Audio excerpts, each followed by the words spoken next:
ਅੱਜ ਦੇ ਵੇਲੇ ਹਰੇਕ ਬੰਦਾ ਆਪਣੇ ਆਪ ਦੇ ਵਿੱਚ ਇੰਨਾ ਜ਼ਿਆਦਾ ਕਿਉਂ ਉਲਝਿਆ ਹੋਇਆ ਹੈ? ਕੀ ਇਹ ਉਲਝਣ ਸਾਡੀਆਂ ਬਿਮਾਰੀਆਂ ਦੀ ਜੜ ਹੈ? ਸ਼੍ਰੀ ਹਰਿਕ੍ਰਿਸ਼ਨ ਧਿਆਈਏ ਜਿਸ ਡਿਠਿਆਂ ਸਭ ਦੁੱਖ ਜਾਏ। ਅਸੀਂ ਉਹਨਾਂ ਤਕਲੀਫਾਂ ਨੂੰ ਆਪ ਸਹੇੜਿਆ ਹੋਇਆ ਹੈ ਜਿਹੜੀਆਂ ਪ੍ਰੋਬਲਮਾਂ ਕਦੇ ਹੈ ਹੀ ਨਹੀਂ ਸੀ। ਉਹਨਾਂ ਨੇ ਸਾਡਾ ਮਨ ਕਮਜ਼ੋਰ ਕਰਤਾ। ਅੱਜ ਸਾਡੇ ਭੋਲੇ ਭਾਲੇ ਲੋਕ ਲਿਆ ਕੇ ਲੋਕ ਕਹੀ ਜਾਂਦੇ ਬਾਬਾ ਜੀ ਆਸ਼ੀਰਵਾਦ ਦੇ ਦਿਓ ਜੀ ਇਹਨੂੰ। ਮੇਰੇ ਆਸ਼ੀਰਵਾਦ ਨਾਲ ਬੱਚਾ ਹੋਊਗਾ? ਅਸੀਂ ਉਸ ਦੇ ਚਲਾਏ ਹੋਏ ਚਾਲੀ ਦੇ ਵਿੱਚ ਉਹਦੇ ਜੁੱਤੇ 'ਚ ਪੈਰ ਨਹੀਂ ਪਾਇਆ, ਅਸੀਂ ਉਹਦੇ 'ਚ ਸਿਰ ਪਾ ਲਿਆ। ਕੀ ਤੁਸੀਂ ਸੋਚ ਸਕਦੇ ਹੋ ਕਿ ਅਸੀਂ ਇੱਥੇ ਤੱਕ ਗਰਸੇ ਗਏ ਕਿ ਸਾਡੀ ਜ਼ਿੰਦਗੀ ਜਿਉਣ ਵਾਸਤੇ ਕਿਸੇ ਉਸ ਬੰਦੇ ਦੀ ਲੋੜ ਆ ਸਾਨੂੰ ਜਿਹੜਾ ਖੁਦ ਪ੍ਰਸ਼ਾਦੇ ਮੰਗ ਕੇ ਛਕ ਰਿਹਾ ਹੈ। ਕਿਸੇ ਹੋਰ ਦਾ ਮਤਲਬ ਤੁਹਾਡੇ ਬਾਬਿਆਂ ਤੋਂ ਹੈ? ਮੇਰਾ ਸਾਫ਼ ਸਿੱਧਾ ਸਵਾਲ ਤੁਹਾਨੂੰ ਅੱਜ ਤਿੱਖਾ ਹੈ, ਲੇਕਿਨ ਸਿੱਧਾ ਸਵਾਲ ਇਹ ਹੈ ਕਿ ਤੁਹਾਨੂੰ ਡੇਰਾ ਖੋਲ੍ਹਣ ਦੀ ਕਿਉਂ ਜ਼ਰੂਰਤ ਪਈ? ਮੇਰੇ ਬੱਚਿਆਂ ਦੇ ਮੂੰਹ ਦੇ ਵਿੱਚੋਂ 10 ਨੋਹਾਂ ਦੀ ਕਿਰਤ ਕਮਾਈ ਕੱਢ ਕੇ ਤੇ ਮੈਂ ਦੇ ਕਿਹਨਾਂ ਨੂੰ ਰਿਹਾ। ਅੱਜ ਐਜੂਕੇਟਡ ਬੱਚੇ ਜਿਹੜੇ ਸਾਰੀ ਚੀਜ਼ ਨੂੰ ਸਮਝ ਰਹੇ ਆ, ਪਰ ਮਗਰ ਪੀੜ੍ਹੀ ਦਰ ਪੀੜ੍ਹੀ ਉਸ ਜਗ੍ਹਾ ਦੇ ਉੱਤੇ ਜਾ ਕੇ ਸਿਰ ਝੁਕਾ ਰਹੇ ਆ ਜਿਹਦੇ 'ਚੋਂ ਸਾਨੂੰ ਗੁਰੂ ਨਾਨਕ ਸਾਹਿਬ ਨੇ ਕੱਢਿਆ ਸੀ ਕਿ ਸੱਚੇ ਪਾਤਸ਼ਾਹ ਤੇਰੇ ਬਖਸ਼ੇ ਨਿਆਣੇ ਆ, ਤੇ ਤੇਰੇ ਬਖਸ਼ੇ ਨਿਆਣੇ ਅੱਜ ਉਹ ਮਦਾਰੀਆਂ ਦੇ ਮੂਹਰੇ ਆ ਕੇ ਹੱਥ ਅੱਡਣ। ਮਦਾਰੀ ਤੁਸੀਂ ਕਿਹਨਾਂ ਨੂੰ ਕਹਿੰਦੇ ਹੋ? ਸਾਰੀ ਦੁਨੀਆ ਸਮਝਦਾ ਤੇ ਮੈਂ ਤਾਂ 500 ਰੁਪਈਆ ਦੇ ਕੇ ਜਦੋਂ ਤੱਕ ਸਪੀਕਰ 'ਚ ਨਾ ਬੁਲਾ ਦਾਂ ਤੇ ਅੱਧੇ ਪਿੰਡ ਨੂੰ ਸੁਣਾ ਨਾ ਦੇ ਮੈਂ ਫਲਾਣੇ ਬੰਦੇ ਨੇ 500 ਰੁਪਈਆ ਦਿੱਤਾ, ਉਹਨਾਂ ਚਿਰ ਤਾਂ ਰੋਟੀ ਦਾ ਢਕਾਰ ਨਹੀਂ ਮੈਨੂੰ ਆਉਂਦਾ।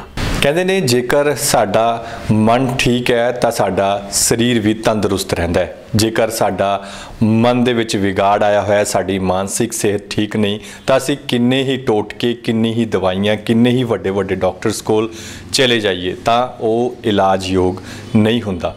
ਸਾਡੀ ਮਾਨਸਿਕ ਸਿਹਤ ਕਿਹੋ ਜਿਹੀ ਹੋਣੀ ਚਾਹੀਦੀ ਹੈ ਤੇ ਮਾਨਸਿਕ ਸਿਹਤ ਦੇ ਵਿੱਚ ਵਿਗਾੜ ਕਿਉਂ ਪੈਦਾ ਹੁੰਦਾ ਹੈ, ਇਸ ਸੰਬੰਧੀ ਅੱਜ ਗੱਲਬਾਤ ਕਰਨ ਦੇ ਲਈ ਅਸੀਂ ਪਹੁੰਚੇ ਹਾਂ ਵੈਦ ਜਗਦੀਪ ਜੀ ਹੋਰਾਂ ਕੋਲ। ਹਮੇਸ਼ਾ ਦੀ ਤਰ੍ਹਾਂ ਬੜੇ ਵਿਲੱਖਣ ਵਿਚਾਰ ਨੇ ਉਹਨਾਂ ਦੇ, ਜਾਣਾਂਗੇ, ਸਮਝਣ ਦੀ ਕੋਸ਼ਿਸ਼ ਕਰਾਂਗੇ ਕਿ ਅਸੀਂ ਮਾਨਸਿਕ ਤੌਰ 'ਤੇ ਖੁਦ ਅਤੇ ਮਾਨਸਿਕ ਤੌਰ 'ਤੇ ਸਮਾਜ ਨੂੰ ਕਿਵੇਂ ਤੰਦਰੁਸਤ ਰੱਖ ਸਕਦੇ ਹਾਂ। ਵੈਦ ਜੀ ਬਹੁਤ ਸਵਾਗਤ ਹੈ ਜੀ ਇੱਕ ਵਾਰ ਫਿਰ ਹਕੀਕਤ ਟੀਵੀ ਪੰਜਾਬੀ 'ਤੇ। ਸਤਿ ਸ਼੍ਰੀ ਅਕਾਲ ਫਰੂਕੀ ਸਾਹਿਬ, ਤੁਹਾਡਾ ਅਤੇ ਤੁਹਾਡੇ ਦਰਸ਼ਕਾਂ ਦਾ ਜਿਹੜੇ ਲੋਕ ਤੁਹਾਨੂੰ ਇੰਨਾ ਪਿਆਰ ਕਰਦੇ ਆ ਔਰ ਤੁਹਾਡੀਆਂ ਇੰਟਰਵਿਊਆਂ ਕੀਤੀਆਂ ਤੇ ਇਸ ਯੋਗ ਸਮਝਿਆ ਕਿ ਸਮਾਜ ਦੇ ਵਿੱਚ ਕਿਸੇ ਨਾ ਕਿਸੇ ਦੇ ਕੰਮ ਆ ਸਕੇ। ਬਹੁਤ ਧੰਨਵਾਦ ਤੁਹਾਡਾ ਜੀ। ਵੈਦ ਜੀ, ਸਭ ਤੋਂ ਪਹਿਲਾ ਸਵਾਲ ਮੇਰਾ ਤੁਹਾਨੂੰ ਇਹੀ ਹੈ ਕਿ ਅੱਜ ਦੇ ਵੇਲੇ ਹਰੇਕ ਬੰਦਾ ਆਪਣੇ ਆਪ ਦੇ ਵਿੱਚ ਇੰਨਾ ਜ਼ਿਆਦਾ ਕਿਉਂ ਉਲਝਿਆ ਹੋਇਆ ਹੈ? ਕੀ ਇਹ ਉਲਝਣ ਸਾਡੀਆਂ ਬਿਮਾਰੀਆਂ ਦੀ ਜੜ ਹੈ? ਫਰੂਕੀ ਸਾਹਿਬ, ਜਿਹੜੀ ਬਹੁਤ ਜ਼ਿਆਦਾ ਦੁਖਦਾਈ ਤੇ ਖਾਸ ਕਰਕੇ ਸਮਾਜ ਦੇ ਵਿੱਚ ਗਿਰਾਵਟ ਆ ਰਹੀ ਹੈ। ਹਰ ਬੰਦਾ ਇੱਕ ਉਸ ਪ੍ਰੋਬਲਮ ਤੋਂ ਲੰਘ ਰਿਹਾ ਹੈ ਜਿਹੜੀ ਪ੍ਰੋਬਲਮ 90% ਹੈ ਹੀ ਨਹੀਂ। ਅਸੀਂ ਉਹਨਾਂ ਤਕਲੀਫਾਂ ਨੂੰ ਆਪ ਸਹੇੜਿਆ ਹੋਇਆ ਹੈ ਜਿਹੜੀਆਂ ਪ੍ਰੋਬਲਮਾਂ ਕਦੇ ਹੈ ਹੀ ਨਹੀਂ ਸੀ। ਉਹਨਾਂ ਨੇ ਸਾਡਾ ਮਨ ਕਮਜ਼ੋਰ ਕਰਤਾ।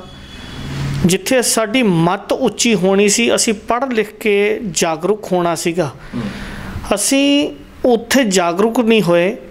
ਅਸੀਂ ਨੰਗੇ ਜਿਹੜੇ ਕਿੱਚੜ 'ਚੋਂ ਸਾਨੂੰ ਕੱਢਿਆ ਸੀਗਾ ਧਾਰਮਿਕ ਗ੍ਰੰਥਾਂ ਨੇ, ਪ੍ਰਚਾਰਕਾਂ ਨੇ, ਬਹੁਤ ਵੱਡੇ ਦੁਨੀਆ ਦੇ ਰਹਿਬਰਾਂ ਨੇ ਜਿਹੜੇ ਦੁਨੀਆ ਨੂੰ ਸੇਧ ਦੇਣ ਵਾਸਤੇ ਆਏ, ਅਸੀਂ ਉਸ ਦੇ ਚਲਾਏ ਹੋਏ ਚਾਲੀ ਦੇ ਵਿੱਚ ਉਹਦੇ ਜੁੱਤੇ 'ਚ ਪੈਰ ਨਹੀਂ ਪਾਇਆ, ਅਸੀਂ ਉਹਦੇ 'ਚ ਸਿਰ ਪਾ ਲਿਆ। ਅਸੀਂ ਸਿਰ ਤੱਕ ਗਰਕ ਗਏ, ਇੱਥੇ ਤੱਕ ਅਸੀਂ ਥੱਲੇ ਚਲੇ ਗਏ। ਕੀ ਤੁਸੀਂ ਸੋਚ ਸਕਦੇ ਹੋ ਕਿ ਸਾਡਾ ਜੀਵਨ ਨੂੰ ਠੀਕ ਰੱਖਣ ਵਾਸਤੇ ਹੁਣ ਸਾਨੂੰ ਕੋਈ ਹੋਰ ਬੰਦਾ ਜਾਂਚ ਦੇ ਰਿਹਾ ਹੈ? ਕੀ ਤੁਸੀਂ ਸੋਚ ਸਕਦੇ ਹੋ ਕਿ ਅਸੀਂ ਇੱਥੇ ਤੱਕ ਗਰਸੇ ਗਏ ਕਿ ਸਾਡੀ ਜ਼ਿੰਦਗੀ ਜਿਉਣ ਵਾਸਤੇ ਕਿਸੇ ਉਸ ਬੰਦੇ ਦੀ ਲੋੜ ਆ ਸਾਨੂੰ ਜਿਹੜਾ ਖੁਦ ਪ੍ਰਸ਼ਾਦੇ ਮੰਗ ਕੇ ਛਕ ਰਿਹਾ ਹੈ? ਕਿਸੇ ਹੋਰ ਦਾ ਮਤਲਬ ਤੁਹਾਡੇ ਬਾਬਿਆਂ ਤੋਂ ਹੈ? ਮੇਰਾ ਅੱਜ ਦਾ ਜਿਹੜਾ ਟੌਪਿਕ ਇਹੀ ਹੈ ਕਿ ਅੱਜ ਸਮਾਜ ਦੇ ਅੰਦਰ ਕੀ ਹੋ ਰਿਹਾ ਹੈ। 84 ਲੱਖ ਜੂਨ ਦਾ ਬਾਦਸ਼ਾਹ ਤੁਹਾਨੂੰ ਬੰਦਾ ਬਣਾਇਆ। ਆਪਾਂ ਮੰਨ ਕੇ ਸਿਲੰਡਰ ਕਰ ਗਈ ਸਾਰੀ ਦੁਨੀਆ ਵੀ 84 ਲੱਖ ਜੂਨ ਦਾ ਬਾਦਸ਼ਾਹ, ਪਰ ਤੁਹਾਡੇ ਅੰਦਰ ਭੂਤ ਵੜ ਗਿਆ। ਕਿਵੇਂ ਭੂਤ ਵੜ ਗਿਆ? ਤੇ ਭੂਤ ਨੂੰ ਕੱਢਣ ਵਾਸਤੇ ਬੰਦਾ। ਇਹ ਸਭ ਤੋਂ ਵੱਡਾ ਸਵਾਲ ਹੈ ਵੀ ਤੁਹਾਡੇ 'ਚ ਭੂਤ ਵੜਦਾ ਕਿੱਥੋਂ ਆ। ਤੁਹਾਡੀ ਮਾਨਸਿਕਤਾ ਇੰਨੀ ਕਮਜ਼ੋਰ ਹੋ ਗਈ ਕਿ ਤੁਸੀਂ ਵੈਸੇ ਤਾਂ ਅਸੀਂ ਸਮਾਜ ਨੂੰ ਕਹਿੰਦੇ ਕਿ ਕੋਈ ਅੱਖ ਭਰ ਕੇ ਸਾਡੇ ਵੱਲ ਦੇਖ ਲੇ ਤਾਂ ਅਸੀਂ ਅੱਖ ਨੋਚ ਲਈਏ ਅਤੇ ਹੱਥ ਵੱਢ ਦਈਏ, ਅਤੇ ਸਾਡੇ ਵਿੱਚ ਬੰਦਾ ਵੜ ਗਿਆ ਅਤੇ ਅਸੀਂ ਉਹਨੂੰ ਰੋਕ ਨਹੀਂ ਸਕਦੇ। ਐਦੋਂ ਵੱਡੀ ਮਾਨਸਿਕਤਾ ਹੋਰ ਸਾਡੀ ਥੱਲੇ ਡਿੱਗਣੀ ਹਜੇ ਕਿਹੜੀ ਬਾਕੀ ਹੈ। ਬੰਦਾ ਕਹਿ ਰਿਹਾ ਗਾ ਮੇਰੇ 'ਚ ਫਲਾਨਾ ਬੰਦੇ ਦਾ ਵਾਸ ਆ ਗਿਆ, ਅਤੇ ਜੇ ਬੰਦੇ ਦਾ ਵਾਸ ਉਹ ਬੈਠਾ ਬੰਦਾ ਨਹੀਂ ਕਰਾ ਸਕਿਆ, ਮੁਕਤ ਨਹੀਂ ਕਰਾ ਸਕਿਆ, ਉਹਦੀ ਰੂਹ ਭਟਕਦੀ ਫਿਰਦੀ ਆ, ਅਤੇ ਜਿਹਦੀ ਰੂਹ ਆਪਦੀ ਭਟਕਦੀ ਫਿਰਦੀ ਆ ਉਹ ਤੁਹਾਡਾ ਕੀ 84 ਲੱਖ ਜੂਨ ਤੋਂ ਮੁਕਤੀ ਕਰਾ ਦੂਗਾ। ਐਡੀ ਵੱਡੀ ਮਾਨਸਿਕਤਾ ਨੇ ਸਾਡੇ ਲੋਕਾਂ ਨੂੰ, ਭੋਲੇ ਭਾਲੇ ਸ਼ਰੀਫ ਲੋਕਾਂ ਨੂੰ, ਇਮਾਨਦਾਰ ਲੋਕਾਂ ਨੂੰ, ਅੱਜ ਉਹਨਾਂ ਦੇ ਨਾਲ ਜਿਹੜੇ ਖਿਲਵਾੜ ਹੋ ਰਹੇ ਆ, ਮੈਂ ਸਮਝਦਾ ਮੈਨੂੰ ਸ਼ਰਮ ਆਉਂਦੀ ਹੈ ਇਹ ਗੱਲ ਕਰਦੇ ਹੋਏ। ਮੈਂ ਬੜਾ ਸਵਾਲ ਹੈਗਾ ਕਿ ਤੁਸੀਂ ਤਾਂ ਖੁਦ ਹੁਣ ਡੇਰਾ ਸੰਚਾਲਕ ਹੋ, ਤੁਹਾਡੇ ਕੋਲ ਕਈ ਡੇਰਿਆਂ ਦੀ ਮੈਨੂੰ ਇਹ ਵੀ ਪਤਾ ਲੱਗਿਆ ਕਿ ਪੱਗ ਹੈਗੀ ਹੈ, ਮਾफ़ ਕਰਨਾ, ਪਰ ਅਸੀਂ ਤਾਂ ਡੇਰੇਵਾਦ ਵਾਲੇ ਪਾਸੇ ਤੋਂ ਤਾਂ ਅਸੀਂ ਬਚਾ ਰਹੇ ਹਾਂ, ਸਮਾਜ ਨੂੰ ਜਾਗਰੂਕ ਕਰ ਰਹੇ ਹਾਂ, ਪਰ ਤੁਸੀਂ ਆਪ ਹੀ ਡੇਰਾ ਖੋਲ੍ਹ ਕੇ ਬੈਠ ਗਏ। ਫਰੂਕੀ ਸਾਹਿਬ 70 ਸਾਲ ਦਾ ਬੰਦਾ ਪੂਰਨਮਾਸ਼ੀ ਦੇ ਮੱਸਿਆ ਨੂੰ ਨਹਾਉਣ ਜਾ ਰਿਹਾ, ਅਤੇ 50 ਸਾਲ ਬਾਅਦ ਉਹਦੇ ਬੱਚਿਆਂ ਨੂੰ ਪੁੱਛ ਕੇ ਦੇਖੋ ਵੀ 50 ਸਾਲ 'ਚ ਕੋਈ ਤਬਦੀਲੀ ਹੈਗੀ? 50 ਸਾਲ ਹੋ ਗਏ ਪ੍ਰਸ਼ਾਦਾ ਢੋਂਦਿਆਂ ਨੂੰ, ਜ਼ਿੰਦਗੀ 'ਚ ਤਬਦੀਲੀ ਹੈਗੀ? ਕੀ ਮੈਂ ਆਪਣੇ ਬੱਚਿਆਂ ਨੂੰ ਉਹ ਸੁੱਖ ਆਨੰਦ ਦੇ ਪਾਇਆ ਜਿਹੜੇ ਮੈਂ ਖੁਦ ਪੈਦਾ ਕੀਤੇ? ਮੇਰੇ ਬੱਚਿਆਂ ਦੇ ਮੂੰਹ ਦੇ ਵਿੱਚੋਂ 10 ਨੋਹਾਂ ਦੀ ਕਿਰਤ ਕਮਾਈ ਕੱਢ ਕੇ ਤੇ ਮੈਂ ਦੇ ਕਿਹਨਾਂ ਨੂੰ ਰਿਹਾ? ਅੱਜ ਐਜੂਕੇਟਡ ਬੱਚੇ ਜਿਹੜੇ ਸਾਰੀ ਚੀਜ਼ ਨੂੰ ਸਮਝ ਰਹੇ ਆ, ਪਰ ਮਗਰ ਪੀੜ੍ਹੀ ਦਰ ਪੀੜ੍ਹੀ ਉਸ ਜਗ੍ਹਾ ਦੇ ਉੱਤੇ ਜਾ ਕੇ ਸਿਰ ਝੁਕਾ ਰਹੇ ਆ ਜਿਹਦੇ 'ਚੋਂ ਸਾਨੂੰ ਗੁਰੂ ਨਾਨਕ ਸਾਹਿਬ ਨੇ ਕੱਢਿਆ ਸੀਗਾ। ਅੱਜ ਅਸੀਂ ਆਪਣੇ ਪੜ੍ਹੇ ਲਿਖੇ ਬੱਚਿਆਂ ਨੂੰ, ਤੁਸੀਂ ਇੱਥੇ ਡੇਰੇ ਦੇ ਵਿੱਚ ਮੈਂ ਤੁਹਾਨੂੰ 50 ਬੰਦਿਆਂ ਦਾ ਇੰਟਰਵਿਊ ਕਰਾ ਦਿੰਦਾ, ਮਾਤਾ ਜੀ ਬੈਠੇ ਨੇ, ਇਹ ਸਵਾਲ ਕਰ ਰਹੇ ਆ। ਡੇਰਾ ਸ਼ਬਦ ਹੀ ਅੱਜ ਕੱਲ੍ਹ ਇੱਦਾਂ ਦਾ ਹੋ ਗਿਆ ਕਿ ਤੁਸੀਂ ਡੇਰਾ ਸ਼ਬਦ ਇਸਤੇਮਾਲ ਕਰਦੇ ਹੋ ਤਾਂ ਆਪਣੇ ਆਪ ਦੇ ਵਿੱਚੋਂ ਕਈ ਸਵਾਲ ਖੜੇ ਕਰ ਦਿੰਦੇ। ਤੁਹਾਨੂੰ ਡੇਰਾ ਖੋਲ੍ਹਣ ਦੀ, ਤੁਹਾਡਾ ਠੀਕ ਠਾਕ ਪਰਮਾਤਮਾ ਨੇ ਤੁਹਾਨੂੰ ਗਿਆਨ ਵੀ ਵਾਹਵਾ ਦਿੱਤਾ ਹੈ, ਤੁਹਾਡਾ ਨਾਮ ਵੀ ਹੈ ਪੂਰੀ ਦੁਨੀਆ ਦੇ ਵਿੱਚ, ਅਤੇ ਤੁਹਾਨੂੰ ਡੇਰਾ ਖੋਲ੍ਹਣ ਦੀ, ਮੇਰਾ ਸਵਾਲ ਇਹ ਹੈ ਕਿ ਤੁਹਾਨੂੰ ਡੇਰਾ ਖੋਲ੍ਹਣ ਦੀ ਆਖਿਰ ਲੋੜ ਕਿਉਂ ਪਈ? ਮੇਰਾ ਸਾਫ਼ ਸਿੱਧਾ ਸਵਾਲ ਤੁਹਾਨੂੰ ਅੱਜ ਤਿੱਖਾ ਹੈ, ਲੇਕਿਨ ਸਿੱਧਾ ਸਵਾਲ ਇਹ ਹੈ ਕਿ ਤੁਹਾਨੂੰ ਡੇਰਾ ਖੋਲ੍ਹਣ ਦੀ ਕਿਉਂ ਜ਼ਰੂਰਤ ਪਈ? ਫਰੂਕੀ ਸਾਹਿਬ, ਜਿੱਥੇ ਬਹੁਤੇ ਬੰਦੇ ਬਿਮਾਰ ਹੋ ਜਾਣ ਦਵਾਈ ਦੀ ਉੱਥੇ ਲੋੜ ਹੈ। ਮੇਰੇ ਪਾਤਸ਼ਾਹ ਸਾਹਿਬ ਸ਼੍ਰੀ ਗੁਰੂ ਹਰਕ੍ਰਿਸ਼ਨ ਸਾਹਿਬ ਮਹਾਰਾਜ, ਜਿਨ੍ਹਾਂ ਦੇ ਮੂਹਰੇ ਸਾਰੀ ਦੁਨੀਆ ਦਾ ਸੀਸ ਝੁਕਦਾ ਹੈ, ਵਾਰੇ ਜਾਈਏ ਤੇ ਦਿੱਲੀ ਜਾ ਕੇ ਚੇਚਕ ਦਾ ਹਸਪੀਟਲ ਖੋਲ੍ਹਿਆ, ਸ਼੍ਰੀ ਹਰਕ੍ਰਿਸ਼ਨ ਧਿਆਈਏ ਜਿਸ ਡਿੱਠਿਆਂ ਸਭ ਦੁੱਖ ਜਾਏ। ਉੱਥੇ ਇੱਕ ਦੁੱਖ ਦੀ ਗੱਲ ਨਹੀਂ ਕੀਤੀ, ਦੁਨੀਆ ਦੇ ਸਾਰੇ ਦੁੱਖ ਉੱਥੋਂ ਜਾ ਸਕਦੇ ਆ। ਅਤੇ ਦਿੱਲੀ ਵਾਲੇ ਜਿਹੜੇ ਉੱਥੇ, ਤੁਸੀਂ ਯਕੀਨ ਕਰਿਓ, ਜਿਹੜੇ ਪਰਿਵਾਰਾਂ ਦੇ ਪਰਿਵਾਰ ਉੱਥੇ ਮੱਥੇ ਟੇਕਦੇ ਆ, ਜਿਹੜੇ ਸਾਈਕਲ 'ਤੇ ਮੱਥਾ ਟੇਕਣ ਆਉਂਦੇ ਸੀ, ਅੱਜ ਜਹਾਜ਼ਾਂ ਦੇ ਮਾਲਕ ਬਣਾਤੇ ਪਰਮਾਤਮਾ ਨੇ।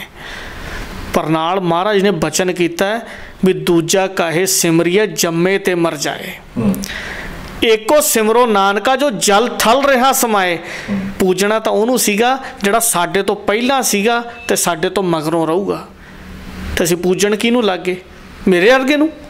ਮੈਂ ਬੈਠਾ ਉੱਥੇ ਲੈ ਕੇ ਆਸ਼ੀਰਵਾਦ ਦੇ ਰਿਹਾ, ਕੀ ਮੇਰੇ ਆਸ਼ੀਰਵਾਦ 'ਚ ਉਹ ਪਾਵਰ ਹੈਗੀ ਕਿ ਜਿਹੜਾ ਛੱਜੂ ਘੁਮਿਆਰ ਕਦੇ ਜਿਹਦੇ ਮੂੰਹ 'ਚੋਂ ਲਾਲਾਂ ਟਪਕਦੀਆਂ ਸੀਗੀਆਂ, ਜਿਹੜਾ ਕੁਛ ਬੋਲ ਨਹੀਂ ਸੀ ਸਕਦਾ, ਉਹਦੇ ਸਿਰ 'ਤੇ ਧਰੀ ਛਟੀ ਅਤੇ ਦੁਨੀਆ ਦੇ ਸਾਰੇ ਤਰ੍ਹਾਂ ਦੇ ਗੀਤਾਂ ਦੇ ਅਰਥ ਉਹਦੇ ਤੋਂ ਕਰਾਤੇ।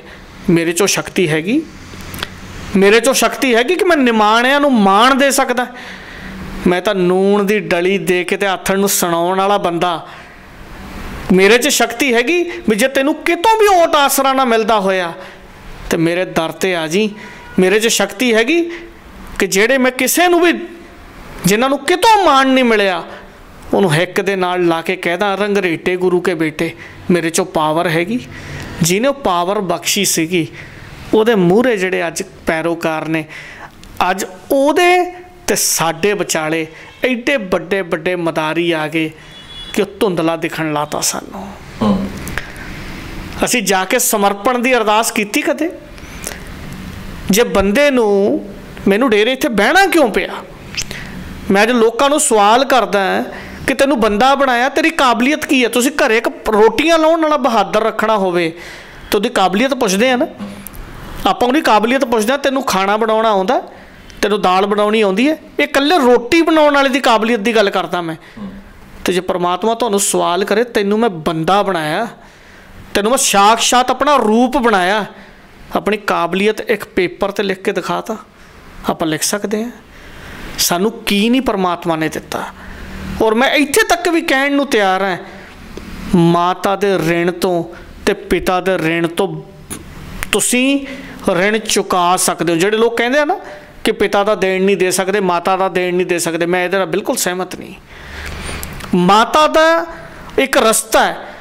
ਜੇ ਮਾਤਾ ਅਤੇ ਪਿਤਾ ਸਭ ਕੁਝ ਦੇਣ ਵਾਲੇ ਹੈ ਤਾਂ ਪੁੱਛ ਕੇ ਦੇਖੋ ਨਾ, ਜਿਨ੍ਹਾਂ ਦੇ ਬੱਚਾ ਹੈ ਨਹੀਂ ਗਾ, ਜਿੱਥੇ ਸਾਨੂੰ ਬੱਚੇ ਪ੍ਰੋਵਾਈਡ ਪਰਮਾਤਮਾ ਨੇ ਕੀਤੇ ਆ, ਉੱਥੇ ਉਹਨਾਂ ਮਾਤਾ ਪਿਤਾ ਨੂੰ ਔਤ ਹੋਣ ਤੋਂ ਵੀ ਉਹਨਾਂ ਬੱਚਿਆਂ ਨੇ ਬਚਾਇਆ। ਤੁਸੀਂ ਸੋਚ ਕੇ ਦੇਖੋ ਵੀ ਜਿਨ੍ਹਾਂ ਦੇ ਬੱਚੇ ਹੈ ਨਹੀਂ, ਉਹਨਾਂ ਨੂੰ ਲੋਕ ਕੀ ਕਹਿੰਦੇ ਆ ਕਿ ਬੱਚਾ ਹੈ ਨਹੀਂ, ਔਤ ਨੇ ਇਹ ਸੰਸਾਰ ਤੋਂ ਨਿਸ਼ਾਨੀ ਹੈ ਨਹੀਂ ਇਹਨਾਂ ਦੀ, ਔਤ ਜਾਣਗੇ ਲੋਕ, ਉਹਨਾਂ ਨੂੰ ਚੰਗਾ ਨਹੀਂ ਸਮਝਦੇ। ਬੁੜੀਆਂ ਉਹਨਾਂ ਨੂੰ ਘਰਾਂ ਦੇ ਵਿੱਚ ਲਿਜਾ ਕੇ ਕਹਿੰਦੀਆਂ ਨੇ, ਔਤ ਜਨਾਨੀ ਹੈ, ਇਹਦਾ ਪਰਛਾਵਾਂ ਨਾ ਨਵੀਂ ਬਹੂ 'ਤੇ ਪਵਾ ਦਿਓ, ਕਹਿੰਦੇ ਆ ਜੀ। ਅਤੇ ਜਿਨ੍ਹਾਂ ਨੂੰ ਬੱਚੇ ਦਿੱਤੇ ਆ, ਪਰਮਾਤਮਾ ਦਾ ਸ਼ੁਕਰੀਆ ਅਦਾ ਕੀਤਾ ਕਦੇ ਅਸੀਂ ਕਿ ਸੱਚੇ ਪਾਤਸ਼ਾਹ ਤੇਰੇ ਬਖਸ਼ੇ ਨਿਆਣੇ ਆ, ਅਤੇ ਤੇਰੇ ਬਖਸ਼ੇ ਨਿਆਣੇ ਅੱਜ ਉਹ ਮਦਾਰੀਆਂ ਦੇ ਮੂਹਰੇ ਆ ਕੇ ਹੱਥ ਅੱਡਣ। ਮਦਾਰੀ ਤੁਸੀਂ ਕਿਹਨਾਂ ਨੂੰ ਕਹਿੰਦੇ ਹੋ? ਸਾਰੀ ਦੁਨੀਆ ਸਮਝਦਾਰ ਹੈ ਫਰੂਕੀ ਸਾਹਿਬ। ਮੈਂ ਬਹੁਤ ਦੂਰ ਤੱਕ ਇਹਦੇ ਉੱਤੇ ਸਫ਼ਰ ਕਰਕੇ ਨਾ ਥੱਕ ਗਿਆ ਵੀ ਲੋਕ ਕੀ ਕਰ ਰਹੇ ਹੈ। ਲੋਕ ਲੋਕਾਂ ਦੀਆਂ ਜ਼ਿੰਦਗੀਆਂ ਨਾਲ ਖਿਲਵਾੜ ਕਰ ਰਹੇ ਹੈ। ਅੱਜ ਜਿਹੜੇ ਜੇਲ੍ਹਾਂ ਦੇ ਵਿੱਚ ਬੈਠੇ ਹੈ, ਉਹ ਕੌਡੇ ਰਾਖਸ਼ ਨੇ ਕਿ ਡਾਕੂ ਨੇ? ਕਿੱਡੇ ਕਿੱਡੇ ਸਵਾਲ, 50-50 ਹਜ਼ਾਰ ਦੇ ਕਥਾ ਕਰਨ ਵਾਲੇ ਬੰਦੇ, ਲੱਖ ਬੰਦੇ ਦਾ ਇਕੱਠਾ ਕਰਨ ਵਾਲੇ ਬੰਦੇ, ਅਤੇ ਕਾਬਲੀਅਤ ਕੀ? ਜੇ ਗ੍ਰਸਤੀ ਭੋਗਣਾ ਸੀਗਾ ਅਤੇ ਫਿਰ 4 ਲਾਵਾਂ ਲੈ ਲਈਆਂ, ਉਹ ਚੰਗੀਆਂ ਨਹੀਂ ਸੀਗੀਆਂ? ਔਰ ਗ੍ਰਸਤ ਤੋਂ ਤੁਸੀਂ ਕਿਵੇਂ ਬਚ ਜਾਓਗੇ? ਤੁਸੀਂ ਗ੍ਰਸਤ ਤੋਂ ਬਚਾਓਗੇ? ਉਹ ਰਹਿਣਾ ਤਾਂ ਤੁਸੀਂ ਹੈ ਨਹੀਂ। ਤੁਸੀਂ ਤਾਂ ਖੁਦ ਉਹਦੇ ਮੂਹਰੇ ਅਰਦਾਸ ਕਰਕੇ ਆਪ ਬਚਣਾ ਸੀਗਾ ਵੀ ਆ ਘੋਟੇ ਹੋਏ ਬਦਾਮ ਅਤੇ ਕਾਜੂ ਅਤੇ ਪੀਤਾ ਹੋਇਆ ਦੁੱਧ ਤੂੰ ਮੇਰੇ 'ਤੇ ਕਿਰਪਾ ਕਰੀ, ਕਿਤੇ ਮੈਨੂੰ ਗ੍ਰਸਤ ਵਾਲੇ ਪਾਸੇ ਤੋਂ ਮੂੰਹ ਕਾਲਾ ਨਾ ਕਰਾ ਦੀ। ਅਤੇ ਮੈਂ ਆਸ਼ੀਰਵਾਦ ਦੇ ਕੇ ਕਹਿਣਾ ਗਾ ਕਿ ਮੇਰੇ ਆਸ਼ੀਰਵਾਦ ਦੇ ਨਾਲ ਗ੍ਰਸਤ ਤੋਂ ਤੂੰ ਬਚਿਆ ਜਾ ਸਕਦਾ। ਅੱਜ ਮਦਾਰੀਆਂ ਨੇ ਇਸ ਮੁਲਕ ਨੂੰ ਬੇੜਾ ਗਰਕ ਕਰਕੇ ਸਾਡਾ ਤਰਤਾ ਜੀ। ਕਿਉਂ ਕਰਤਾ? ਕਿਉਂਕਿ ਪੂਰੇ ਦੀ ਸ਼ਰਨ ਅਸੀਂ ਛੱਡਤੀ। ਅਤੇ ਜਿਹੜਾ ਮਦਾਰੀ ਅੱਜ ਸੀਟ 'ਤੇ ਬੈਠਾ, ਕੱਲ੍ਹ ਨੂੰ ਇੱਕ ਨਵਾਂ ਮਦਾਰੀ ਤਿਆਰ ਹੋ ਰਿਹਾ, ਪੁਰਾਣੇ ਮਦਾਰੀ ਨੇ ਹਟ ਜਾਣਾ ਅਤੇ ਨਵੇਂ ਮਦਾਰੀ ਦੀ ਤਿਆਰੀ ਹੈ। ਡਾਕਟਰ ਸਾਹਿਬ, ਇੱਕ ਹੋਰ ਮੈਂ ਪੋਸਟਰ ਵੀ ਦੇਖਿਆ, ਤੁਸੀਂ ਪੋਸਟਰ ਵੀ ਦਿਖਾਇਆ, ਤੁਸੀਂ ਆਪਣੇ ਡੇਰੇ ਦੇ ਮੂਹਰੇ ਬੜਾ ਇੰਟਰਸਟਿੰਗ ਉਹ ਪੋਸਟਰ ਲਾਇਆ, ਜਿਹੜਾ ਉਹ ਲੱਗਦਾ ਹਰੇਕ ਹੀ ਆ ਕੇ ਉਹ ਉਸ 'ਤੇ ਇਤਰਾਜ਼ ਜਤਾਉਂਦਾ ਕਿ ਇਹ ਕੀ ਲਗਾਇਆ ਹੈ। ਬਿਲਕੁਲ ਵੱਖਰੀ ਕਿਸਮ ਦਾ ਤੁਸੀਂ ਕੰਸੈਪਟ ਡੇਰਿਆਂ ਦਾ, ਜਿਵੇਂ ਤੁਸੀਂ ਦੱਸ ਰਹੇ ਹੋ, ਸਮਝਾਉਣ ਦੀ ਕੋਸ਼ਿਸ਼ ਕਰ ਰਹੇ ਹੋ। ਡੇਰੇ ਦਾ ਕੰਸੈਪਟ ਹੀ ਬੜਾ ਵੱਖਰਾ ਤੁਹਾਡਾ। ਤੇ ਫਰੂਕੀ ਸਾਹਿਬ, ਮੈਂ ਪਹਿਲੀ ਗੱਲ ਤਾਂ ਲੋਕਾਂ ਨੂੰ ਸਵਾਲ ਇਹ ਕਰਦਾ ਹਾਂ, ਤੁਸੀਂ ਪੱਖਾ ਚੜ੍ਹਾਤਾ ਅਤੇ ਪੱਖੇ ਦੇ ਉੱਤੇ ਬੇਬੇ ਦਾ ਨਾਮ ਲਿਖਾਤਾ, ਅਤੇ ਬੇਬੇ ਤਾਂ ਪੱਖੇ 'ਤੇ ਝੂਟੀ ਜਾਂਦੀ ਹੈ ਤੁਹਾਡੀ, ਕਾਹਦੇ ਵਾਸਤੇ ਲਿਖਾਤਾ? ਉਹ ਤਾਂ ਕਹਿੰਦੇ ਯਾਦਗਾਰ ਹੈ ਸਾਡੀ। ਕਿਸ ਚੀਜ਼ ਦੀ ਯਾਦਗਾਰ ਆ? ਰਹਿਣਾ ਤਾਂ ਤੁਸੀਂ ਵੀ ਨਹੀਂ, ਯਾਦਗਾਰ ਦੇਣ ਵਾਲੇ ਨੇ ਰਹਿਣਾ। ਸਵਾਲ ਤਾਂ ਇੱਥੇ ਆ ਕੇ ਖੜਾ ਹੋਇਆ ਨਾ, ਗਰਾਰੀ ਇੱਥੇ ਫਸਣੀ ਆ ਕੇ। ਜਦੋਂ ਤੁਸੀਂ ਨਹੀਂ ਰਹਿਣਾ, ਜਿਹੜੇ ਬਾਪੂ ਨੇ ਤੁਹਾਨੂੰ ਜੰਮਿਆ ਅਤੇ 2000 ਦਾ ਪੱਖਾ ਦੇ ਕੇ ਤੇ ਨਾਮ ਲਿਖਾਉਣ ਦੀ ਲੋੜ ਪੈ ਗਈ ਉਹਦੇ 'ਤੇ।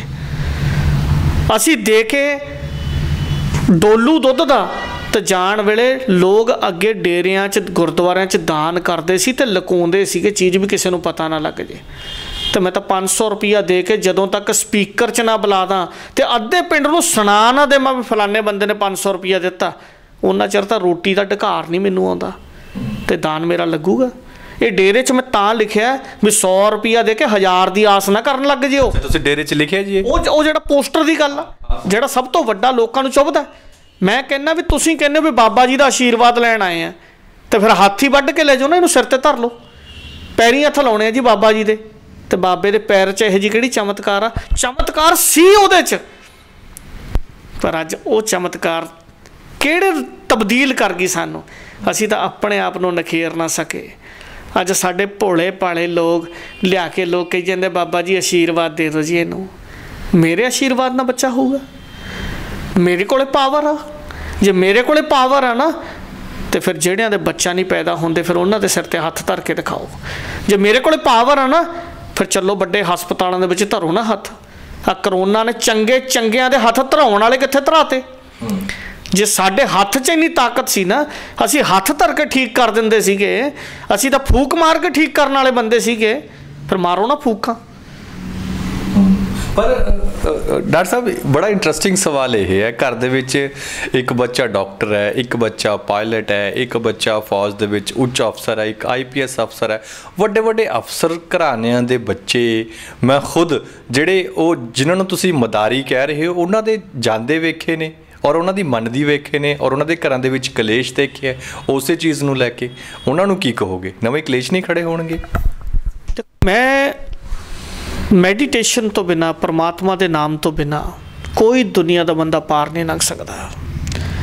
फरूकी साहब, हैरानी की गल ये है, तुसी डेरे चलाओ, मंदिर बनाओ, दुनिया भर के प्रचार करो, पर तब्दील की कीता?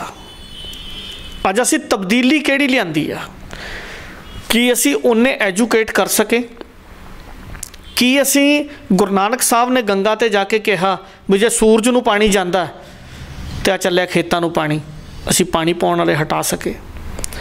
कि असी वहमां भरमां दे विचों लोकां नूं कढ सके?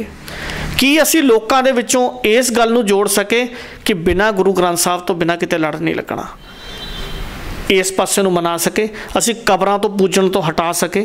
कि असी ਵੱਡੇ बाबा जी ने बचन कीते जी छोटे बाबा जी नूं, तो छोटे बाबा जी की काबलीयत की है कि असी वो गल नूं धो सके? अज की हो रहा है, सुल्फे दियां सिगरटां कौन पी रहे हैं जी? ये दुकान ते मिलदियां ने। मेरे डेरे दे विच, मैं दूर ना जाओ, इसे डेरे दे विच बैठ के तो बंदे मेरे को आया करन, कहने जी बाबा जी इत्थे सुल्फे दियां सिगरटां दिंदे सी। मैं काहदे वास्ते? कहने जी लगन बहुत लगती है। मैं कहा हुण बाबा जी नहीं रहे, हुण ला लो लगन, जिहड़ी ला के गए सी फड़ लो उन्हां नूं। कि असी किसी का 20 साल का न्याणा सिगरटां पीण लाता, इदों बड़ा पाप कोई हो सकता? थोड़ा कहने का मतलब यह है कि जो थोनों रिस्पॉन्स, जो थोनों फीडबैक इत्थे बैठ के लुधियाने शहर दे विच बैठ के आई, थोनों लग्या कि इस मुहिम नूं तुसीं डेरे नाल जोड़ के ते वड्डी पद्धर ते लोकां नूं मानसिक ਸਕੂਨ ਵੱਲ ਲੈ ਕੇ ਜਾ ਸਕਦੇ ਹੋ? मेरी सोच है, मैं भी परफेक्ट नहीं गा। ਜਿਹੜੀ ਗੱਲ मैं बोल रहा गा ये कोई परफेक्ट नहीं कि ਜਿਹੜੀ ਗੱਲ मैं कहती ਉਹੀ ਗੱਲ परफेक्ट करती कि हुण इस तो उपर कोई नहीं। अज जिन्ने दुनिया के धर्म ग्रंथ ने उन्हां दे सटीक ने बहुत, उन्हां दे प्रचारक बहुत है, पर कोई भी बंदा ਉਹਦੀ गल पार कर दे, ਉਹਦੀ गल सिरे पहुँचा दे, ਇਹੋ ਜਿਹਾ कोई सटीक नहीं गा। अधूरा ज्ञान है। तुसी बेहा ज्ञान किसी का लैके, किसी का ज्ञान पढ़ के तुसी कार चला रहे हो, तुहाडा कार चलाउण दा ढंग होर है, मेरा होर है, नाल दे दा होर है, ड्राइवर दा होर है, हर बंदे दा वक्रा ज्ञान है। मैं तुहानूं एक सिंपल उदाहरण देवां, तुहानूं प्यास लगी है पानी की। पानी की प्यास दो तरह नाल बुझाई जा सकती है। हुण तुसी मैनूं आके कहो जी पानी पिलाओ, तो मैं तुहानूं H2O ਜਾਂ HO2 की परिभाषा कापी ते लिख के 50 पेजां दे विच भरदा। मैं तुहानूं कहा फरूकी साहब तुसीं नहा सकदे हो पानी दे नाल, पानी बुझू, प्यास बुझू। तुसीं कपड़े धो सकदे हो, मैल ला सकदे हो, चुब्बियां ला सकदे हो, उहदे च सारा शरीर धो सकदे हो, कपड़े धो सकदे हो, सारे काम तुसीं पानी दे कर सकदे हो। परिभाषा मैं पानी दी दसी है, पर पानी ना पियावां की तुहाडी प्यास बुझू? अज लोकां दियां रूहां, आत्मा बिना मैਡੀਟੇਸ਼ਨ तो, बिना परमात्मा के नाम तो तुसीं देखो किवें तड़फ रही ने, लोग किवें तड़फ रहे हैं। ज्ञान, वो ज्ञान किहड़ा सीगा जिहने ठंडा ठार करता? वो ज्ञान किहड़ा सीगा?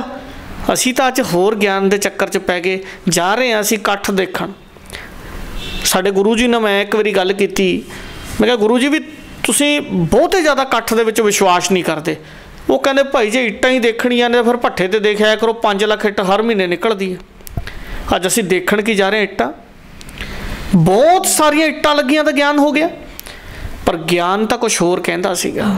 जागना तो उस करके सीगा कि मैं अपने ज्ञान नूं डरा के समझा सकदा, कि मैं अपने ज्ञान नूं किसे नूं समझा रहा डर करके कि जे तू इत्थे ना आया। मैं तुहानूं एक सिंपल जी उदाहरण दिना, ਅਸੀਂ ਇੱਥੇ 10ਵੀਂ ਨੂੰ ਪ੍ਰੋਗਰਾਮ ਕਰਦੇ ਹਾਂ। 10ਵੀਂ ਵਾਲੇ ਦਿਨ ਮੇਰੇ ਕੋਲ ਇੱਕ ਬੰਦੇ ਆ ਗਏ, ਮੈਨੂੰ ਕਹਿੰਦੇ ਜੀ ਪਿਛਲੀ 10ਵੀਂ ਨੂੰ ਨਹੀਂ ਅਸੀਂ ਆਏ ਤੇ ਮੱਝ ਨਾ ਸਾਡੀ ਬਿਮਾਰ ਹੋ ਗਈ। ਮੈਂ ਕਿਹਾ ਕੋਈ ਗੱਲ ਨਹੀਂ ਜੀ, ਮੱਝ ਬਿਮਾਰ ਹੋ ਗਈ ਤਾਂ ਕੀ ਹੋ ਗਿਆ, ਡਾਕਟਰ ਨੂੰ ਦਿਖਾ ਲੈਣੀ ਸੀ, ਦਵਾਈ ਲੈ ਲੈਣੀ ਸੀ। ਕਹਿੰਦਾ ਨਹੀਂ ਜੀ ਐਤਕੀ ਤਾਂ ਫਿਰ ਮੱਝ ਹੋਰ ਲਿਆ ਕੇ ਤੇ ਪਹਿਲਾ ਦੁੱਧ ਇੱਥੇ ਦੇਣ ਆਏ ਆ, ਤਾਜ਼ੀ ਸੂਈ ਹੋਈ ਹੈ। ਮੈਂ ਕਿਹਾ ਪਿਛਲੀ ਵਾਲੀ ਦਾ ਕੀ ਹੋਇਆ?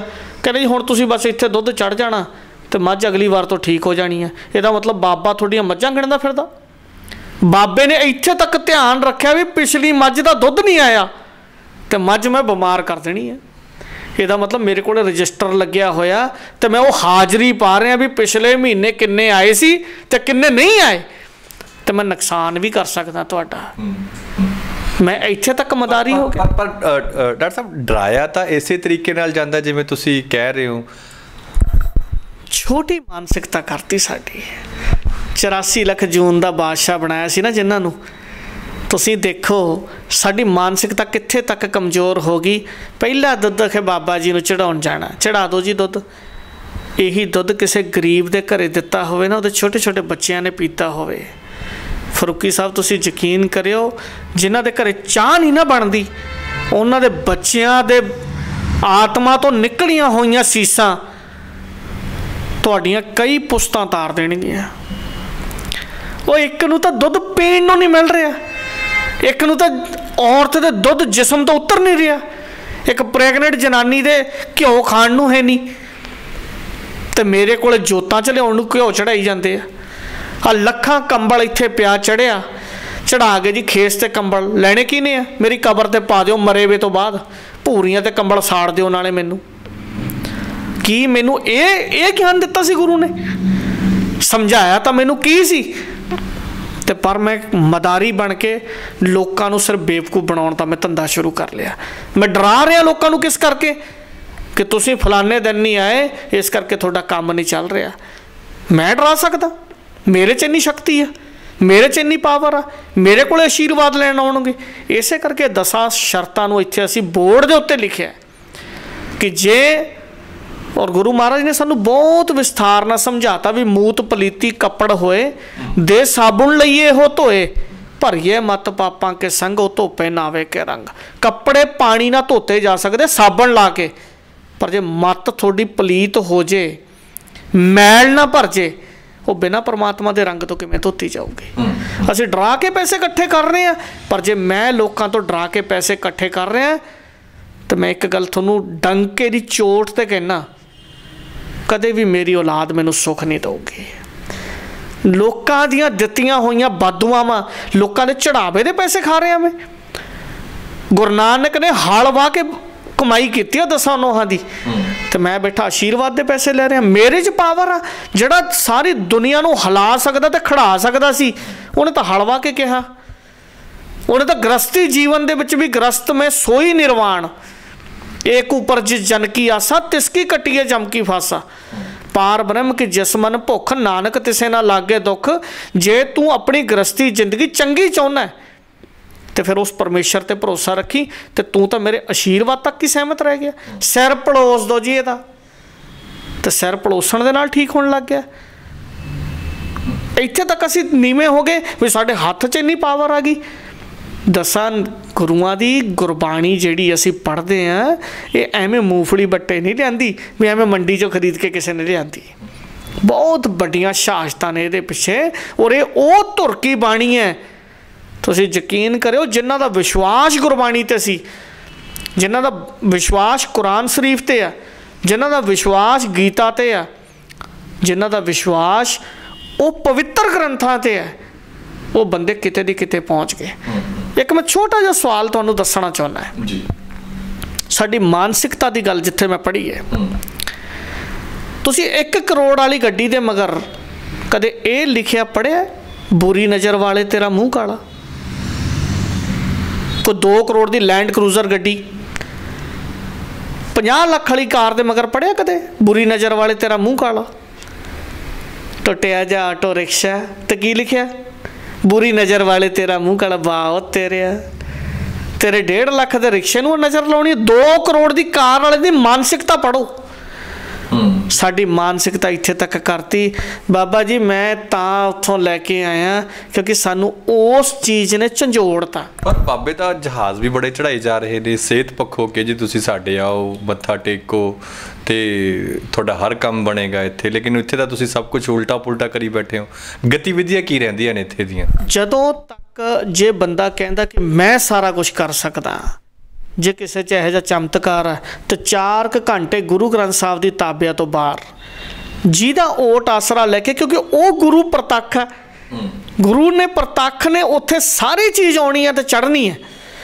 ਇਸ ਕਰਕੇ ਤੁਸੀਂ ਜਿਹੜਾ ਬੰਦਾ ਕਹਿੰਦਾ ਕਿ ਮੇਰੇ 'ਚ ਇੰਨੀ ਸ਼ਕਤੀ ਹੈ, 4 ਘੰਟੇ ਦੂਸਰੀ ਜਗ੍ਹਾ 'ਤੇ ਬਿਠਾ ਦਿਓ ਜਿੱਥੇ ਇਹੋ ਜਿਹਾ ਕੁਛ ਐਟਮੋਸਫੀਅਰ ਨਾ ਕ੍ਰੀਏਟ ਕੀਤਾ ਹੋਵੇ ਤੇ ਸਾਰਾ ਕੁਛ ਤੁਹਾਨੂੰ ਆਪਣੇ ਆਪ ਪਤਾ ਲੱਗ ਜਾਣਾ। ਦੁੱਧ ਦਾ ਦੁੱਧ ਤੇ ਪਾਣੀ ਦਾ ਪਾਣੀ ਹੋ ਜਾਣਾ ਜੀ। ਜੀ ਤੇ ਫਿਰ ਜਾਂਦੇ ਜਾਂਦੇ ਡਾਕਟਰ ਸਾਹਿਬ ਜਿਹੜਾ ਡੇਰਾ, ਅਗਰ ਤੁਹਾਡਾ ਡੇਰਾ ਕਿਸੇ ਨੇ ਵਿਜ਼ਿਟ ਕਰਨਾ ਹੋਵੇ, ਗਤੀਵਿਧੀਆਂ ਦੇਖਣੀਆਂ ਹੋਣ, ਮਾਡਰਨ ਡੇਰਾ ਮੈਂ ਇਹਨੂੰ ਨਾਮ ਦੇਵਾਂਗਾ ਜਿਸ ਤਰੀਕੇ ਨਾਲ ਤੁਸੀਂ ਗਤੀਵਿਧੀਆਂ ਦੱਸਦੇ ਹੋ, ਮਾਨਸਿਕ ਪੱਧਰ ਤੇ ਮਾਨਸਿਕ ਸਿਹਤ ਦੇਣ ਦਾ ਇੱਕ ਤੁਸੀਂ ਉਪਰਾਲਾ ਜਿਹੜਾ ਕਰ ਰਹੇ ਹੋ, ਤੇ ਇਹ ਡੇਰਾ ਹੈ ਕਿੱਥੇ ਔਰ ਇੱਥੇ ਅਗਰ ਕਿਸੇ ਨੇ ਮਿਲਣਾ ਹੋਵੇ, ਗਤੀਵਿਧੀਆਂ ਦੇਖਣੀਆਂ ਹੋਣ ਤਾਂ ਉਹ ਕੀ ਰਸਤਾ ਕੀ ਰਹਿੰਦਾ? ਦੇਖੋ ਜੀ, ਮੈਂ ਫਰੂਕੀ ਸਾਹਿਬ ਤੁਹਾਡੇ ਜ਼ਰੀਏ ਨਾਲ ਇੱਕ ਨਾ ਹੱਥ ਜੋੜ ਕੇ ਲੋਕਾਂ ਨੂੰ ਬੇਨਤੀ ਕਰਦਾ ਕਿ ਜੇ ਤੁਸੀਂ ਨਹਾਉਣਾ ਹੈ ਨਾ ਤਾਂ ਪਾਣੀ 'ਚ ਚੁੱਭੀ ਲਾਉਣੀ ਪੈਣੀ ਹੈ। ਇਹ ਕੋਈ ਦੁਨੀਆ ਦੀ ਤਾਕਤ ਨਹੀਂ ਹੈਗੀ ਵੀ ਸੰਤਰਾ ਤੁਸੀਂ ਖਾਵੋ ਤੇ ਢਕਾਰ ਮੈਨੂੰ ਆਵੇ। ਇਹ ਕਦੇ ਨਾ ਹੋਇਆ ਨਾ ਹੋਣਾ। ਜੇ ਤੁਸੀਂ ਪਾਰ ਲੰਘਣਾ ਤਾਂ ਘਸਵੱਟੀ ਤੋਂ ਲੰਘਣਾ ਪੈਣਾ, ਘਸਵੱਟੀ 'ਤੇ ਲੱਗਣਾ ਪੈਣਾ। ਕੋਈ ਦੁਨੀਆ ਦੀ ਤਾਕਤ ਐਸੀ ਨਹੀਂ ਹੈਗੀ ਵੀ ਕਰੇ ਕੋਈ ਹੋਰ ਤੇ ਭਰੇ ਕੋਈ ਹੋਰ। ਨਾ ਐਸਾ ਕੋਈ ਸਿਸਟਮ ਅੱਜ ਤੱਕ ਮੈਂ ਦੇਖਿਆ। ਅੱਜ ਐਜੂਕੇਟਡ ਬੰਦੇ ਆ, ਪੜ੍ਹ ਲਿਖ ਕੇ, ਪਰ ਮੈਂ ਤੁਹਾਨੂੰ ਇੱਕ ਹੱਥ ਜੋੜ ਕੇ ਬੇਨਤੀ ਕਰਦਾ, ਤੁਸੀਂ ਆਓ ਪਰ ਆ ਕੇ ਆਪਣੇ ਗਿਆਨ ਦੇ ਵਿੱਚ ਫੈਲਾਓ ਕਰੋ। ਮਾਸਟਰ ਪੜ੍ਹਿਆ ਤੇ ਮਾਸਟਰ ਬੱਚਿਆਂ ਨੂੰ ਪੜ੍ਹਾ ਸਕਦਾ ਹੈ। ਗੁਰੂ ਗ੍ਰੰਥ ਸਾਹਿਬ ਦੀ ਤਾਬਿਆ ਦੇ ਵਿੱਚ ਜੇ ਤੁਸੀਂ ਆਉਂਦੇ ਹੋ, ਗੁਰੂ ਗ੍ਰੰਥ ਸਾਹਿਬ ਦੀ ਬਚਨ ਮੰਨਦੇ ਹੋ, ਤਾਂ ਫਿਰ ਉਹਦੇ 'ਤੇ ਪ੍ਰੈਕਟੀਕਲ ਜ਼ਿੰਦਗੀ ਜਿਉਣੀ ਸ਼ੁਰੂ ਕਰੋ, ਤਾਂ ਤੁਹਾਡੀ ਗ੍ਰਸਤੀ ਜ਼ਿੰਦਗੀ ਦੇ ਵਿੱਚ ਸੁੱਖ ਆਊਗਾ। 10 ਨੋਹਾਂ ਦੀ ਕਿਰਤ ਕਮਾਈ ਲਓ, ਦਸਵੰਧ ਆਪਣਾ ਚੰਗੇ ਬੰਦਿਆਂ ਨੂੰ ਦਿਓ। 10 ਨੋਹਾਂ ਦੀ ਕਿਰਤ ਕਮਾਈ ਕਰਕੇ ਦਸਵੰਧ ਦੇ ਵਿੱਚੋਂ ਗਰੀਬ ਬੰਦਿਆਂ ਦੀ ਮਦਦ ਕਰੋ। ਜਦੋਂ ਗਰੀਬ ਆਦਮੀ ਦੀ ਮਦਦ ਕਰਦੇ ਹੋ ਨਾ, ਉਹਦੀਆਂ ਲੱਗੀਆਂ ਹੋਈਆਂ ਸੀਸਾਂ ਤੁਹਾਡੀਆਂ ਕਈ ਪੁਸ਼ਤਾਂ ਤਾਰ ਦੇਣਗੀਆਂ। ਪਰ ਆਹ ਚੱਕਰਾਂ ਦੇ ਵਿੱਚੋਂ ਜੇ ਤੁਸੀਂ ਨਿਕਲਣਾ ਹੈ ਤਾਂ ਉਹਦੇ ਲਈ ਗਿਆਨ ਗੁਰੂ ਹੈ। ਗਿਆਨ ਤੋਂ ਵੱਧ ਕੇ ਕੁਛ ਨਹੀਂ। ਗਿਆਨ ਗੁਰੂ ਦੇ ਨਾਲ ਮਿਲ ਕੇ, ਗੁਰੂ ਨਾਨਕ ਸਾਹਿਬ ਤੋਂ ਵੱਡਾ ਗਿਆਨੀ ਕੌਣ ਹੋ ਸਕਦਾ? ਕਿਸੇ ਅੰਧ ਵਿਸ਼ਵਾਸ ਦੇ ਨਾਲ ਗੱਲ ਨਹੀਂ ਕੀਤੀ ਉਹਨਾਂ ਨੇ। ਸਾਡੇ ਗੁਰੂਆਂ ਨੇ ਸਾਨੂੰ ਇਹੀ ਅੰਧ ਵਿਸ਼ਵਾਸ 'ਚੋਂ ਕੱਢਿਆ ਸੀਗਾ ਕਿ ਤੁਸੀਂ ਜਦੋਂ ਤੱਕ, ਗੁਰੂ ਸਾਹਿਬ ਨੇ ਪਹਿਲਾਂ ਤੁਹਾਨੂੰ ਕਿਹਾ ਕਿ ਜੇ ਮੇਰੇ ਗੇਟ ਦੇ ਅੰਦਰ ਵੜਨਾ ਨਾ ਤਾਂ ਪਹਿਲਾ ਮਰਨ ਕਬੂਲ, ਜੀਵਨ ਕੀ ਛੱਡ ਆਸ। ਔਰ ਮਰਨਾ ਬਿਲਕੁਲ ਅਟਲ ਸੱਚ ਹੈ। ਇੱਕ ਨਾ ਇੱਕ ਦਿਨ ਮਰਨਾ ਪੈਣਾ। ਬਾਕੀ ਦੁਨੀਆ ਦੇ ਸਾਰੇ ਪ੍ਰਪੰਚ ਜਿੰਨੇ ਕੰਮ ਚੱਲ ਰਹੇ ਸਾਰੇ ਝੂਠ ਨੇ। ਜਦੋਂ ਤੱਕ ਮਰਨਾ ਸੱਚ ਉਸ ਗੁਰੂ ਦੀ ਘਸਵੱਟੀ 'ਤੇ ਪੂਰਾ ਨਹੀਂ ਆਉਂਦੇ, ਉਹਨਾਂ ਚਿਰ ਗੱਲਾਂ ਸਾਰੀਆਂ ਪਖੰਡਵਾਦ ਦੇ ਨਾਲ ਮੈਚ ਖਾਂਦੀਆਂ ਨੇ। ਆਪਣੇ ਸੁੱਖ ਕਰਕੇ ਮੈਂ ਤੁਹਾਨੂੰ ਡਰਾ ਕੇ ਕੁਛ ਵੀ ਕਰ ਸਕਦਾ, ਮੈਂ ਤੁਹਾਨੂੰ ਡਰਾ ਕੇ ਪੈਸੇ ਤਾਂ ਇਕੱਠੇ ਕਰ ਸਕਦਾ, ਪਰ ਪਰਮਾਤਮਾ ਨੇ ਮੇਰੀ ਦੇਹ ਨੂੰ ਤੁਹਾਡੇ ਚੜਾਏ ਹੋਏ ਪੈਸਿਆਂ ਦਾ ਉਹ ਦੁੱਖ ਦੇਣਾ ਹੈ ਜਿਹੜਾ ਮੈਂ ਤਾਂ ਤੁਹਾਨੂੰ ਆਸ਼ੀਰਵਾਦ ਦਿੱਤਾ ਸੀਗਾ ਵੀ ਤੁਸੀਂ ਤੰਦਰੁਸਤ ਹੋ ਕੇ ਤੁਰ ਪਓ, ਪਰ ਹਾਲਾਤ ਤਾਂ ਮੇਰੇ ਇਹ ਵੀ ਮੈਂ 2 ਬੰਦੇ ਮੈਨੂੰ ਫੜ ਕੇ ਤੋਰੀ ਫਿਰਦੇ। ਹਾਲਾਤ ਤਾਂ ਮੇਰੇ ਇਹ ਕਰਤੇ। ਕਿਉਂ ਕਰਤੇ? ਇਹਦਾ ਮਤਲਬ ਕਿ ਮੈਂ ਕਿਤੇ ਨਾ ਕਿਤੇ ਗਲਤ ਕਸਵੱਟੀ 'ਤੇ ਆ ਗਿਆ। ਉਹਦੇ ਬਣਾਏ ਹੋਏ, ਪਰਮਾਤਮਾ ਦੇ ਬਣਾਏ ਹੋਏ ਬੰਦਿਆਂ ਨੂੰ ਮੈਂ ਡਰਾ ਕੇ ਪੈਸੇ ਇਕੱਠੇ ਕਰ ਲਏ। ਪਰਮਾਤਮਾ ਦੇ ਡਰਾਏ ਹੋਏ ਬੰਦਿਆਂ ਨੂੰ ਮੈਂ ਡਰਾ ਰਿਹਾ, ਪਾਠ ਨਾ ਕਰਾਇਆ ਤਾਂ ਐਂ ਹੋ ਜਾਊਗਾ। ਜੇ ਤੁਸੀਂ ਸਾਰੇ ਪਰਮਾਤਮਾ ਨੂੰ ਮੰਨਦੇ ਆ, ਪਰਮਾਤਮਾ ਦੇ ਬਣਾਏ ਹੋਏ ਬੱਚੇ ਅਸੀਂ ਆ, ਤੇ ਪਰਮਾਤਮਾ ਕਿਸੇ ਦਾ ਮਾੜਾ ਕਰ ਸਕਦਾ? ਇੱਕੋ ਹੀ ਸਵਾਲ ਮੇਰਾ ਲੋਕਾਂ ਨੂੰ ਹੈ ਕਿ ਪਰਮਾਤਮਾ ਤੁਹਾਡਾ ਮਾੜਾ ਕਰ ਸਕਦਾ? ਤੁਸੀਂ ਏਕ ਪਿਤਾ ਏਕਸ ਕੇ ਹੋ ਬਾਰਕ, ਜੇ ਤੁਸੀਂ ਉਹਦੇ ਬਾਰਕ ਹੋ, ਤੁਸੀਂ ਆਪਣੇ ਬੱਚੇ ਦਾ ਮਾੜਾ ਕਰ ਸਕਦੇ ਹੋ? ਤੇ ਜਦੋਂ ਤੁਸੀਂ ਮਾੜਾ ਕਰ ਹੀ ਨਹੀਂ ਸਕਦੇ ਤੇ ਪਰਮਾਤਮਾ ਨੇ ਗਿਣਤੀ ਰੱਖੀ ਹੋਈ ਹੈ। ਪਰਮਾਤਮਾ ਕਿਤੇ ਤੁਹਾਡੀਆਂ ਗਿਣਤੀਆਂ ਮਿਣਤੀਆਂ ਕਰਦਾ ਕਿ ਕਿਹੜਾ ਬੰਦਾ ਮੇਰੇ ਕੋਲ ਆਇਆ ਤੇ ਕਿਹੜਾ ਨਹੀਂ ਆਇਆ? ਸਾਡੀ ਮਾਨਸਿਕਤਾ ਨੂੰ ਉੱਚਾ ਚੱਕਣ ਦੀ ਲੋੜ ਹੈ। ਜਦੋਂ ਤੱਕ ਅਸੀਂ ਮਾਨਸਿਕ ਤੌਰ 'ਤੇ ਕਮਜ਼ੋਰ ਹੋਈ ਜਾਵਾਂਗੇ, ਫਿਰ ਇਹਦੇ ਵਿੱਚ ਅਸੀਂ ਗਰਕਦੇ ਚਲੇ ਜਾਵਾਂਗੇ। ਜੀ ਸਭ ਤੋਂ ਵੱਡੀ ਗੱਲ ਤਾਂ ਇਹ ਹੈ ਜੀ। ਬਹੁਤ ਬਹੁਤ ਸ਼ੁਕਰੀਆ ਜੀ ਡਾਕਟਰ ਸਾਹਿਬ, ਬੜੀਆਂ ਤੁਸੀਂ ਅੱਜ ਕੰਮ ਦੀਆਂ ਗੱਲਾਂ, ਸਕੂਨ ਭਰੀਆਂ ਗੱਲਾਂ ਕੀਤੀਆਂ ਨੇ, ਔਰ ਉਮੀਦ ਕਰਦੇ ਹਾਂ ਕਿ ਲੋਕਾਂ ਨੂੰ ਸਮਝ ਆ ਕੇ ਉਹ ਆਪਣੀ ਮਾਨਸਿਕ ਔਰ ਆਪਣੀ ਮਾਨਸਿਕ ਪੱਧਰ सोच के मुताबिक इस वेले अपनी जरूर उपर चक्कणगे और कोशिश रहेगी साड़ी कि इस तरह दी वीडियोज़ तुहाड़ियां होर भी असीं लोकां नूं दिखाईए। अज तुहाडा एक नवा रंग सानूं सामने आया और असीं कोशिश करांगे इसका भी फायदा जिहड़ा वो लोकां तक पहुंचदा करिए। बहुत बहुत शुक्रिया जी सारी गलबात दे लई। सो ये सन वैद जगदीप जी जिन्हां ने बड़ा ही एक नवेकला उपराला कीता है। डेरा उन्होंने खोलिया और उन्होंने कहना है कि इस डेरे दे विच वो जो रवायती डेरे ने उदां दा कोई काम नहीं हुंदा। उत्थे टैकनीक सिखाई जाती है किस तरीके नाल मानसिक पद्धर उच्चा चकना है, किस तरीके नाल सोचना है, क्योंकि इन्हों का कहना है कि इत्थे बहुत घट लोग उन्होंने मिलते हैं। डेरे दे विच एक मास वड्डी गिनती दे विच लोग उत्थे मौजूद रहंदे ने ते उन्होंने हुण उपराला कीता है कि आउण वाले समय दे विच इस डेरे दे विचों मॉडर्न गतिविधियां, एजुकेशन दी गतिविधियां और ਵੱਖ-ਵੱਖ ਜਿਹੜੇ रोग दूर करन दी गतिविधियां इत्थे रहणगीਆਂ। दवाइयां बनाउण दी सिखलाई भी वड्डे पद्धर ते इत्थे दित्ती जांदी है। सो उम्मीद करते हैं कि ये वीडियो ये गल्लां तुहाडे जरूर काम आउणगीਆਂ ते जिंदगी दे विच किते ना किते असीं जागरूक जरूर आउण वाले समय दे विच होवांगे। फिलहाल ये गलबात किवें लगी ते इस वीडियो संबंधी, इस गलबात संबंधी ते डॉक्टर साहब दे बनाए गए डेरे संबंधी जेकर किसी नूं कोई सवाल लगता है कि उन्होंने जहन दे विच आ रहा है तो अपना कमेंट छड्ड देन जिहड़ा कमेंट बॉक्स दे विच। असीं कोशिश करांगे अगले एपीसोड दे विच उस सवाल नूं नाल लैके आईए। फिलहाल मैनूं ये गलबात इत्थे ही खत्म करन दी दिओ आग्या। धन्नवाद।